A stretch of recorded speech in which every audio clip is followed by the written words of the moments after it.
Hello, those of you that don't know me, my name is Emma. I'm going to be talking to you a little bit today about online marketing and where you should focus your energy. Getting your business set up online can be very overwhelming. There's so many avenues and options. It can be really difficult to know where to start. So what I want to do today is spend a few minutes just sharing what I've learned. I've been managing the social media and the website for Elgin Farmers Market for the last year, and also I run a creative business. I've been doing my own website and social media for that as well. So hopefully this will allow you to make the best use of your time and really focus your energy and support your business. So first of all, social media. There are so many platforms out there that it can be difficult to know where to begin, which one to choose, which one's right for you. So today I'm going to focus on what I call the big six. So Facebook, Instagram, Twitter, Pinterest, LinkedIn, and YouTube. So social media takes time, it takes energy. You need to do planning, you need to create content, you need to post that content, and then you need to interact with your customers and clients and followers who take the time to interact with you. So I would suggest that you don't try and focus on all of those platforms. Pick one or two that you think will be most valuable to you, where you can engage with your customers and potential customers. So before we get started, before you pick which social media platforms you want to work with, you need a clear idea of what it is you're trying to do on social media. Why are you there? So are you trying to sell more? Are you simply wanting to engage with more people to share what you do? Do you want to generate more foot traffic if you run a restaurant or you have a physical store? Are you looking for lead generation if you're a service-based business? Are you looking to generate more contacts, more business that way? Or are you networking? You want to generate business by meeting people. You would normally do it face to face, and currently you're not able to do that, so you're looking for other avenues. Also, who are you targeting? So who are the people you're interested in connecting with? What are their age? What's their gender? What location are they in? What are their interests? And what challenges are they facing that you want to solve? Lastly, think about what type of content you have to share. So what makes you unique, and how will you show that on social media? Will it be images? Will it be video? Will it be blog posts, text content? How are you going to go about engaging with people? So for example, with the farmers market, you can see the website here, but our unique selling point is that we are very local. So we have a number of amazing vendors that sell very local produce, homemade salsas, and so that really is our unique selling point. And so we focus on providing images of what our vendors have to sell. We also focus on really promoting our vendors and allowing people to connect with them and the people who are producing their food on a very local level. And that makes us very different to where you would normally buy food from a grocery store, where there's that very big barrier between you and the producer. So that's our unique selling point, and so that's what we try to focus on. So you just need to think about what that is for you. So for example, someone like Dorothy's, the jewellers, I know that they work a lot on vintage timepieces, and so that might be something that they choose to focus on. I know they have some very wonderful, unique pieces of jewellery, so it might be that they focus on creating imagery. They're not writing blog posts necessarily. It's not going to be text-based, it's going to be very visual. And so we'll look now at the different platforms and what they offer in terms of the content and the people that you're trying to connect with. So first of all, Facebook. By far the biggest, and I would recommend that if nothing else, you do have at least a presence on Facebook, at least a business page with information about opening hours, who you are, what you do, where you are. Because when people are searching Google actually uses a Facebook presence to help it decide which local businesses to present to that search. So it is a quite a big one, I think, really.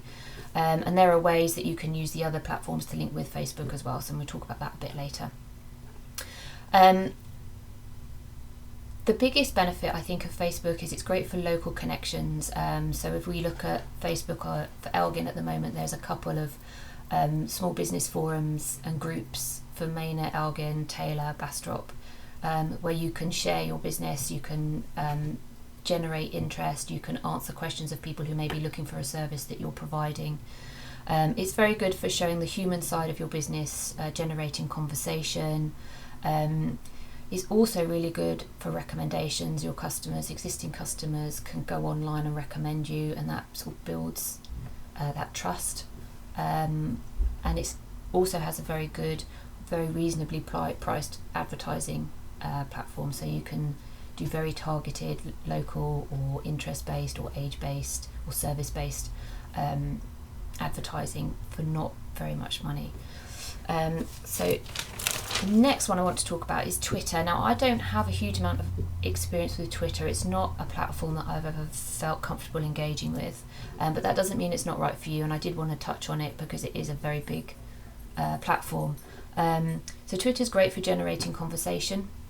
It's very good for sort of small text-based content, very good for showing expertise and being able to sort of delve into a conversation, and it's also very good for customer service as a way of connecting with your customers and people that are engaging with you. The next one I want to talk about is LinkedIn. Now, this one's very specific in that it is very much business to business. So if you're someone who is selling soaps or a restaurant, you may not find this platform useful. If you are a caterer who's looking to other businesses, that may be useful. If you're looking to network, it's also a great platform. So I use it in my professional capacity as a web designer. I use it to look for new projects, new connections.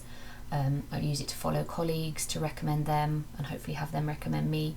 It's great for lead generation, partnership building, and a little known fact about LinkedIn is it's actually great for content as well. So if you have blog posts or if you are posting about your business, it's a great way of building reputation and showing expertise in your field, and it can really help build connections and reputation.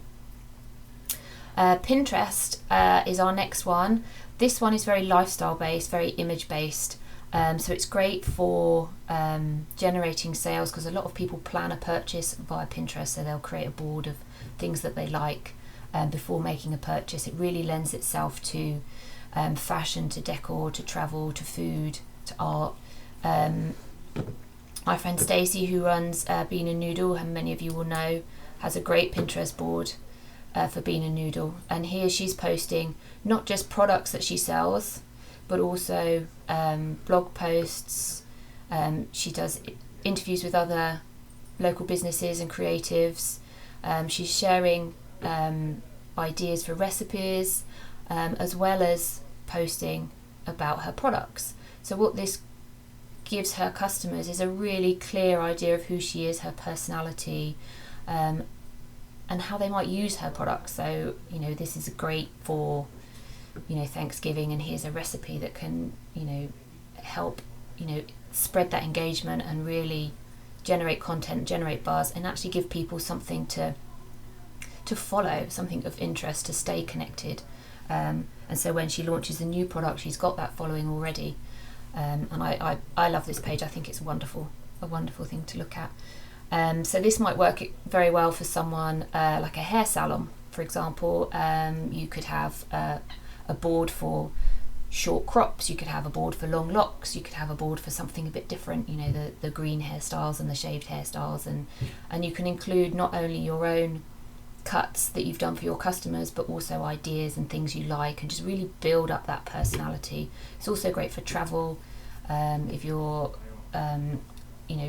selling the sort of a COVID friendly camper or holiday, camper van holiday or trip somewhere in Texas, you can build up a board that shows some great pictures and some great imagery to go with that. So moving on from Pinterest, we take a look at Instagram. So I've already shown you briefly the Elgin Farmers Market Instagram. So again, very, very image based, although they're we're obviously using little bits of text here and there. using some video as well when relevant. But Instagram is great for storytelling. So one of the things I've been doing here is to share reasons to shop at your local farmers market. So for seasonal vegetables, and there's a number of posts here that people can click through.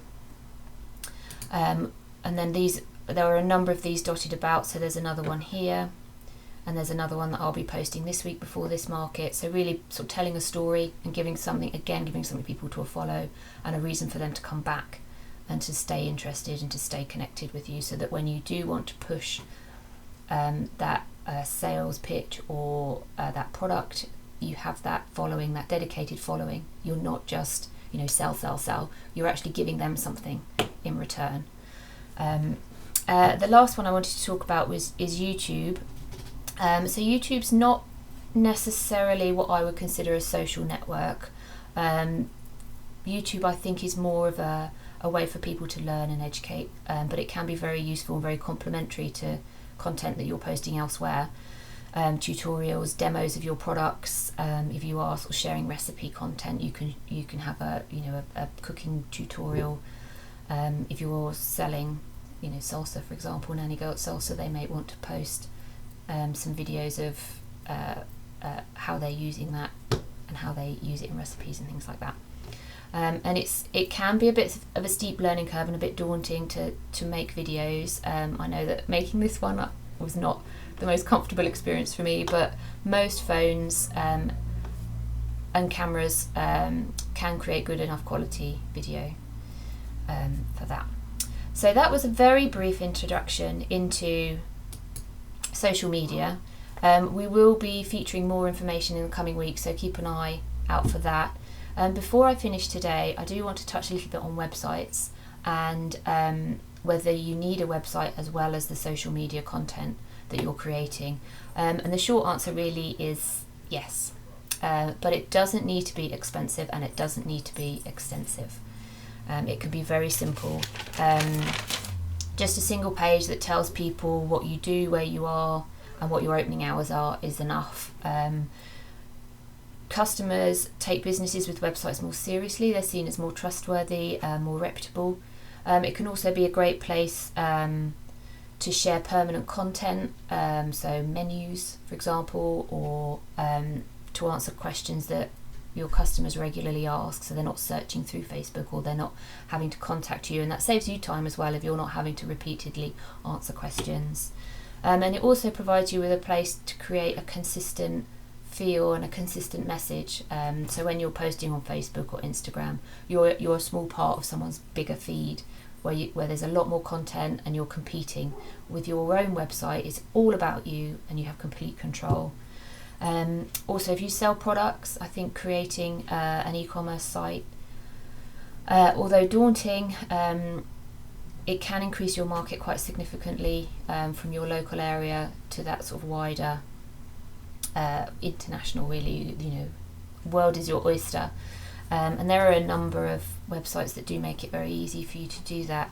So for a simple free website, I would take a look at Wix, at Squarespace, and at WordPress. So WordPress is the one I've used for the farmers market here. And what we've done really is just to create a space where it's somewhere we can put news, information about pre-ordering directly with vendors during COVID, reasons to visit the market, and then a space for us to highlight vendors. So some of our vendors don't have their own online space.